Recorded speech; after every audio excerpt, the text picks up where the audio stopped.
What's up, everyone? Welcome to Power Play with CJ. Today, during the Boston Bruins win over the Philadelphia Flyers, Pierre Maguire, Jeremy Roenick, and Mike Milbury all brought up Patrice Bergeron possibly being in the MVP conversation. And I have said it ad nauseum. I'm one of the biggest Patrice Bergeron fans on the planet. I love him. I love the way he plays the game, his intensity night in, night out, and the amount of roles he plays. And I think he'll go down as an all-time Boston Bruins great. Unfortunately for Patrice, his numbers don't reflect how well he's played. But and I'll do a whole piece in this later in the week. But Sidney Crosby well, first of all, he's healthy for the first time in 4 years, literally, when he won the Rocket Richard Trophy in 2010. But going a step further with Crosby, that team is depleted by injuries. It reminds me a lot of Larry Bird's last good year with the Celtics in 1988. I wasn't alive, but McHale and Parrish were hurt. Walton barely played, and he had his best year statistically. He carried that team into the playoffs, and I think lost in the conference finals to like Philly or Detroit. But that's what what became of it. Now, with Bergeron, the amount of roles he plays is amazing. But if you're going to look at how important two-way play is to the MVP conversation, Crosby's got it locked up. 97 points. He'll get over 100, obviously.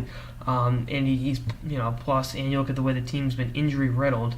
He's stepped up in a huge way for Pittsburgh, and that's just who he is as a player, obviously. But I said it earlier in the year. Ryan Getzlaf should definitely be in the MVP conversation. 81 points in 70 games, plus 28, kills penalties, and is on one of the best teams in hockey. Bergeron is as well, but Getzlaf's going against the West every night.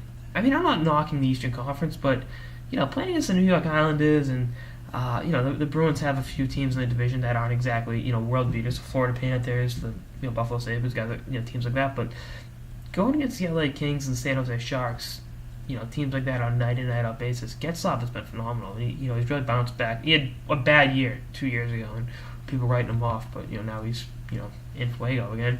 And Bergeron will get to 30 points, get to 30 goals. He'll end up with 65 points, and he's an amazing two-way player. And he'll win the Selke. I mean, a lot of his competition's hurt.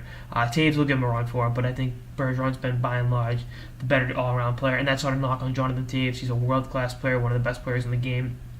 But you look at the roles Bergeron plays for the Bruins, and I give him the benefit of the doubt on that. But with the MVP, you got to look at everything. And I know people talk about the two-way play, but there also has to be a high level of offensive productivity, and Crosby's had that. And I'm going to do a piece later in the week, probably tonight, might be by tonight, about just how special of a year Sidney Crosby's having.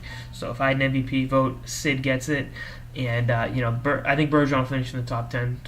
I think he's warranted that, but I think it's Crosby, Getzlaf, and then whoever your third wheel is. I mean, I talked about Bishop earlier this season, the goalie for Tampa, maybe even Tuukka Rask gets in the conversation, but it's definitely going to be Sid's to lose, and I think Ryan Getzlaf will finish second. Anyway, that's this episode of the Power Play with CJ on Patrice Bergeron's MVP case. Stay tuned for more episodes throughout the season and beyond. Later, guys.